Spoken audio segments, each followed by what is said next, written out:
Nagpapasalamat ako sa director and with Ate Jody kasi pinagkatiwalaan niya ako to do that scene kasi parehas naming first time ginawa yung eksenang yon and sa tulong ng pagtitiwala niya and sa pag-direct ng director, naging mas madali yun para sa Pero amin. so far, wala ba ilangan ng ulo? Wala. Hindi kasi ginawa na namin siya sa workshop pa lang eh. Pero hindi, syempre, hindi kami nakikisa sa workshop. Kasi workshop. Tulad ng Oo naman. I mean, ako kasi, I'm 25 years old, turning 26 this year. Naghahanap na ako ng mas deeper connection, deeper emotionally, alam mo yan, na nandito na yung, parte na yung pagiging masaya and yung exciting and yung love part, pero mas deeper connection yung hinahanap ko.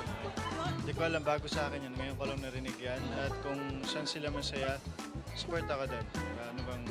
May communication ka pa ba? Medyo matagal na rin kami hindi nag-usap after nung pandemic and all. And parang separate ways na rin kami ngayon. May iba-iba na kami. Busy na kami sa mga iba't iba namin ginagawa.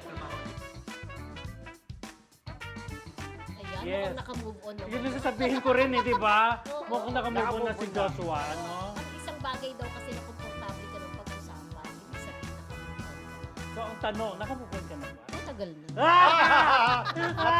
Pero di ba, nakakatuwa na ito si meron siyang kissing scene kay di ba? Judith, saka Judith. Gab Garcia. First time, Oo. di ba, na Oo. nakipag-kissing Pero scene si dumaan sila sa ano Sa first time. Kay Jody, Ah, na okay. Dumaan sila sa woman, di ba? ano, dumaan sila sa sensual, Sensuality workshop. sensuality Kaya hindi na workshop. nagkailangan. Ang sensuality workshop, kasi ito yung mga eksena, mga Intimate intimate scene. scenes na Oo. ginagawa nila bago Para itong hindi mailang. actor, para hindi At least mailang. ikaw hindi mo kailangan ng O workshop, ako, no? automatic Oo. na. Diyos ko, naglalakad nga yan sa bahay ni Manong Guapa, di ba?